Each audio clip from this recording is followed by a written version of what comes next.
Hi hello friends, ಹೇಗಿದ್ದೀರಾ? ಎಲ್ಲರೂ ಚೆನ್ನಾಗಿದ್ದೀರಾ ಅಂದ್ಕೊಂಡಿದ್ದೀನಿ. Welcome back to my channel. ನೀವು ನೋಡ್ತಾ ಇದ್ದೀರಾ ಮಂಡ್ಯ ಹುಡುಗಿ ವಿದ್ಯಾ ಚಾನಲ್. ನಾನು ನಿಮ್ಮ ವಿದ್ಯಾ.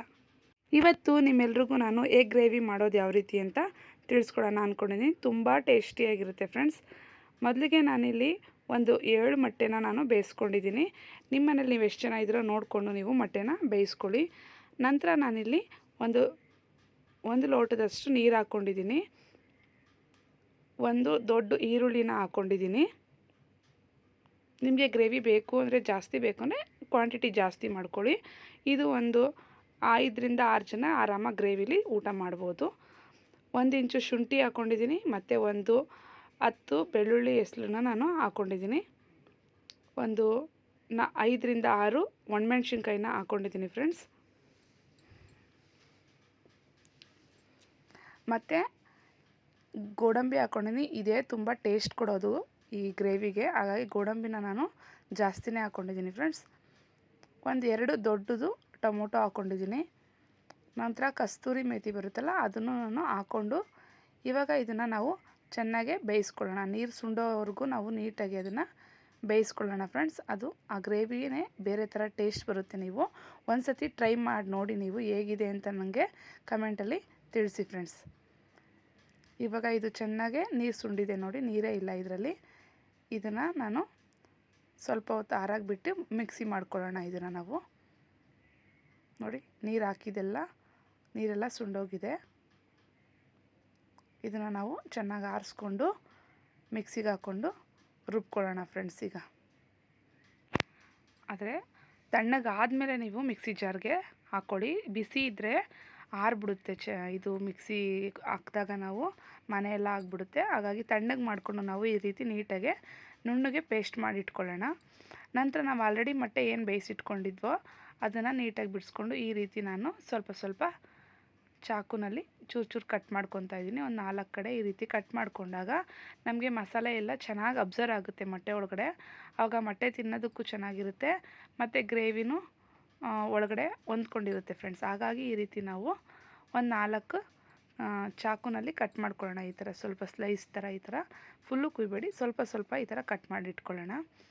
ನಂತರ ನಾನಿಲ್ಲಿ ಒಂದು ಬಾಣಲಿ ಇಟ್ಕೊಂಡು ಎಣ್ಣೆ ಹಾಕ್ಕೊಂಡಿದ್ದೀನಿ. ಅದಕ್ಕೆ ಇವಾಗ ನಾನು ಏನು ಕಟ್ ಮಾಡಿ ಇಟ್ಕೊಂಡಿರೋಂಥ ಮೊಟ್ಟೆನ ನಾನು ಹಾಕ್ಕೊಂಡು ಫ್ರೈ ಮಾಡ್ಕೊತಾ ಇದ್ದೀನಿ ಫ್ರೆಂಡ್ಸ್ ಎಣ್ಣೆಯಲ್ಲಿ. ಇದಕ್ಕೆ ಸ್ವಲ್ಪ ಅರಿಶಿನ ಹಾಕ್ಕೊತಾ ಇದ್ದೀನಿ. ಫಸ್ಟು ಸ್ವಲ್ಪ ಅರಿಶಿನ ಮತ್ತು ಖಾರದ ಪುಡಿ ಹಾಕ್ಕೊಂಡು ನಾವು ಇದನ್ನು ಮೊಟ್ಟೆನ ಫ್ರೈ ಮಾಡ್ಕೋಬೇಕು ಫ್ರೆಂಡ್ಸ್. ನಾನು ಸ್ವಲ್ಪ ವಿಡಿಯೋ ಮಾಡಬೇಕಾದ್ರೆ ಮಿಸ್ ಮಾಡಿದ್ದೀನಿ. ಫಸ್ಟ್ ಎಣ್ಣೆಲಿ ಅದನ್ನು ಫ್ರೈ ಮಾಡಿ ಆಮೇಲೆ ನಾವು ಮಿಕ್ಕಿದ ಮಸಾಲೆಗಳನ್ನ ಹಾಕ್ಕೋಬೇಕಾಗುತ್ತೆ. ಆದರೆ ಇಲ್ಲಿ ನಾನು ಒಟ್ಟಿಗೆ ಮಸಾಲೆಗಳನ್ನ ಸೇರಿಸ್ಕೊಬಿಟ್ಟಿದ್ದೀನಿ ಗಡಿಬಿಡಿನಲ್ಲಿ. ನೀವು ಫಸ್ಟು ಎಣ್ಣೆಯಲ್ಲಿ ಸ್ವಲ್ಪ ಖಾರ ಮತ್ತು ಅರಿಶಿನ ಹಾಕಿದಾಗ ಎಣ್ಣೆಯಲ್ಲಿ ಮೊಟ್ಟೆನ ಚೆನ್ನಾಗಿ ಫ್ರೈ ಮಾಡ್ಕೊಳ್ಳಿ. ನಂತರ ನಾನು ಏನೇನು ಪೌಡ್ರ್ ಹಾಕಿದ್ದೀನಿ ಅಂತ ಹೇಳ್ತೀನಿ. ಧನಿಯಾ ಪುಡಿ ಹಾಕಿದ್ದೀನಿ ಮತ್ತು ಜೀರಿಗೆ ಪುಡಿ ಹಾಕ್ಕೊಂಡಿದ್ದೀನಿ, ಸ್ವಲ್ಪ ಗರಂ ಮಸಾಲ ಪೌಡ್ರ್ ಹಾಕ್ಕೊಂಡಿದ್ದೀನಿ,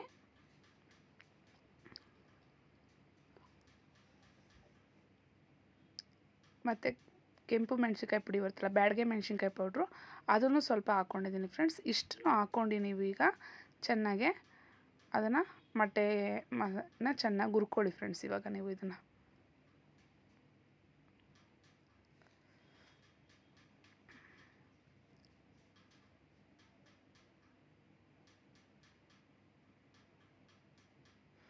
ಇದು ಉರಿತಾ ಇದ್ದಾಗೆ ನಾವು ಇದಕ್ಕೆ ಸ್ವಲ್ಪ ಮೊಸರನ್ನ ಸೇರಿಸ್ಕೊಂಡು ಫ್ರೈ ಮಾಡ್ಕೋಬೇಕಾಗುತ್ತೆ ಚೆನ್ನಾಗಿ. ಆವಾಗ ಚೆನ್ನಾಗಿ ಮಸಾಲೆ ಹೊಂದ್ಕೊಳ್ಳುತ್ತೆ ಫ್ರೆಂಡ್ಸ್.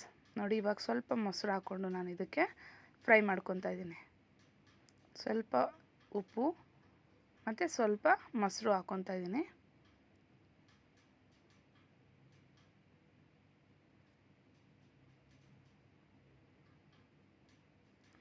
ಅದನ್ನು ಚೆನ್ನಾಗಿ ನಾವು ಮೊಟ್ಟೆನ ಫ್ರೈ ಮಾಡಿಕೊಂಡು ಒಂದು ಪ್ಲೇಟ್ಗೆ ತೆಗೆದಿಟ್ಕೊಳ್ಳೋಣ ಫ್ರೆಂಡ್ಸ್. ಈ ಮೊಸರು ಹಾಕಿದ ಮೇಲೂ ಅಷ್ಟೇ ಚೆನ್ನಾಗಿ ನೀಟಾಗಿ ಈ ರೀತಿ ಫ್ರೈ ಮಾಡ್ಕೊಳ್ಳೋಣ. ಜಾಸ್ತಿ ಹೈ ಫ್ಲೇಮಲ್ಲಿ ಮಾಡ್ಕೋಬೇಡಿ, ಸೀದೋಗ್ಬಿಡುತ್ತೆ ಮಸಾಲೆ ಎಲ್ಲ.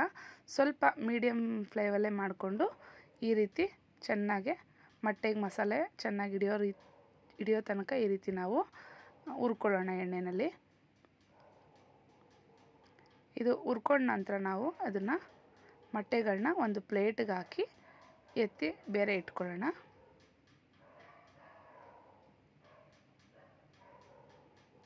ತುಂಬ ಅಂದರೆ ತುಂಬ ಟೇಸ್ಟಿಯಾಗಿರುತ್ತೆ ಫ್ರೆಂಡ್ಸ್. ಇದು ಚಪಾತಿಗಾಗಲಿ ಮತ್ತು ಇಡ್ಲಿ ದೋಸೆಗೂ ಅಷ್ಟೇ ಗ್ರೇವಿ ತುಂಬ ಚೆನ್ನಾಗೇ ಇರುತ್ತೆ ಫ್ರೆಂಡ್ಸ್. ಸೇಮ್ ರೆಸ್ಟೋರೆಂಟ್ ಥರನೇ ನಾವು ಹೋಟೆಲ್ ರೆಸ್ಟೋರೆಂಟಲ್ಲಿ ತಿಂತೀವಲ್ಲ ಅದೇ ರೀತಿ ಬರುತ್ತೆ. ನೀವು ಕೂಡ ಒಂದು ಸತಿ ಟ್ರೈ ಮಾಡಿ, ತುಂಬ ಅಂದರೆ ತುಂಬ ಟೇಸ್ಟಿಯಾಗಿ ಬರುತ್ತೆ.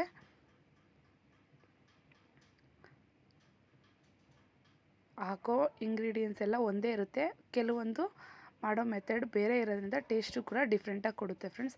ಈಗ ನಾನೇನು ರುಬ್ಕೊಂಡಿದ್ದ ನುಣ್ಣಗೆ ಅದನ್ನು ನಾನು ಇವಾಗ ಬಾಣಲಿಗೆ ಹಾಕ್ಕೊಂಡು ನೀಟಾಗಿ ಈ ರೀತಿ ಮಿಕ್ಸ್ ಮಾಡ್ಕೊಳ್ಳೋಣ ಫ್ರೆಂಡ್ಸ್. ನಿಮಗೆ ರುಚಿಗೆ ಎಷ್ಟು ಬೇಕು ನೋಡಿಕೊಂಡು ಉಪ್ಪನ್ನು ಕೂಡ ಹಾಕ್ಕೊಂಡು ನೀಟಾಗಿ ಈ ರೀತಿ ಮಿಕ್ಸ್ ಮಾಡ್ಕೊಳ್ಳಿ ಫ್ರೆಂಡ್ಸ್. ನೀರು ನೋಡಿಕೊಂಡು ನಿಮಗೆ ಎಷ್ಟು ಬೇಕು ಅಷ್ಟು ನೋಡ್ಕೊಂಡು ಹಾಕ್ಕೊಳ್ಳಿ. ಸ್ವಲ್ಪ ತುಂಬ ತೆಳ್ಳಗೆಲ್ಲ ಮಾಡಬಾರ್ದು, ಗ್ರೇವಿ ಅಂದಮೇಲೆ ಸ್ವಲ್ಪ ಗಟ್ಟಿಗಿರಬೇಕಲ್ಲ, ಈ ಕರೆಕ್ಟಾಗಿ ಈ ಲೆವೆಲ್ಗೆ ನಾವು ಇದನ್ನು ಮಾಡಿಕೊಂಡು ಸ್ವಲ್ಪ ಮಸಾಲೆ ಬೆಂದ ನಂತರ ಮೊಟ್ಟೆನೂ ಸೇರಿಸ್ಕೊಂಡು ಬೇಯಿಸ್ಕೊಳ್ಳೋಣ. ಒಂದು 15 ಮಿನಿಟ್ಸ್ ಈ ರೀತಿ ನೀಟಾಗೆ ಬೇಯಿಸ್ಕೊಳ್ಳೋಣ ಫ್ರೆಂಡ್ಸ್.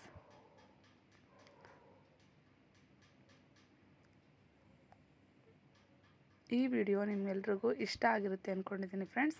ಇಷ್ಟ ಆಗಿದ್ದರೆ ಲೈಕ್ ಮಾಡಿ, ಕಮೆಂಟ್ ಮಾಡೋದನ್ನು, ಶೇರ್ ಮಾಡೋದನ್ನು ಮರಿಬೇಡಿ ಫ್ರೆಂಡ್ಸ್. ಹಾಗೆ ನನ್ನ ಚಾನಲ್ಗೆ ಯಾರೆಲ್ಲ ಸಬ್ಸ್ಕ್ರೈಬ್ ಮಾಡಿಲ್ವೋ ಪ್ಲೀಸ್ ಈಗಲೇ ಹೋಗಿ ಸಬ್ಸ್ಕ್ರೈಬ್ ಮಾಡಿ ಮತ್ತು ಪಕ್ಕದಲ್ಲಿರೋಂಥ ಬೆಲ್ಲೈಕನ್ ಬಟನ್ನ ಕ್ಲಿಕ್ ಮಾಡಿ.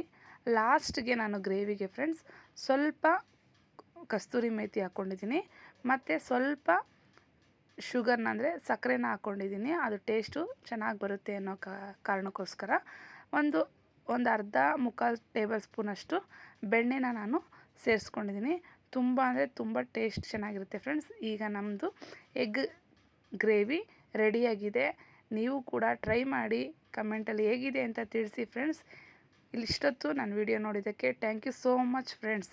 ಇದೇ ರೀತಿ ನಿಮ್ಮ ಪ್ರೀತಿ ಪ್ರೋತ್ಸಾಹ ಸದಾ ನನ್ನ ಮೇಲೆ ಇರಲಿ. ಮತ್ತು ಹೆಚ್ಚಿನ ವಿಡಿಯೋ ಮಾಡೋದಕ್ಕೆ ನನಗೆ ಇಂಟ್ರೆಸ್ಟ್ ಬರಬೇಕು ಅಂದರೆ ನೀವು ಲೈಕು, ಕಮೆಂಟು ಮತ್ತು ಜಾಸ್ತಿ ವ್ಯೂವರ್ಸ್ ಇದ್ದಾಗ ನಮಗೂ ಮಾಡಬೇಕು ಅನ್ನೋ ಆಸೆ ಬರುತ್ತೆ. ವ್ಯೂವರ್ಸೇ ಇಲ್ಲ ಅಂತ ಅಂದಾಗ ನನಗೆ ಮಾಡೋಕ್ಕೆ ಯಾರೂ ನೋಡ್ತಾ ಇಲ್ಲ ಅಲ್ವಲ್ಲಪ್ಪ ಅನ್ನೋ ಕಾರಣಕ್ಕೆ ಮಾಡೋಕ್ಕೆ ಇಷ್ಟ ಆಗೋಲ್ಲ. ಆದರೂ ಕೂಡ ನನಗೆ ಟೈಮ್ ಸ್ವಲ್ಪ ಕಮ್ಮಿ ಇದೆ, ಅದರಲ್ಲಿ ನಾನು ಟೈಮ್ ಮಾಡಿಕೊಂಡು ಮಾಡಿ ವಿಡಿಯೋನ ಅಪ್ಲೋಡ್ ಮಾಡ್ತಾಯಿದ್ದೀನಿ. ಇಷ್ಟೊತ್ತು ನಾನು ವಿಡಿಯೋ ನೋಡಿದ್ದಕ್ಕೆ thank you so much friends.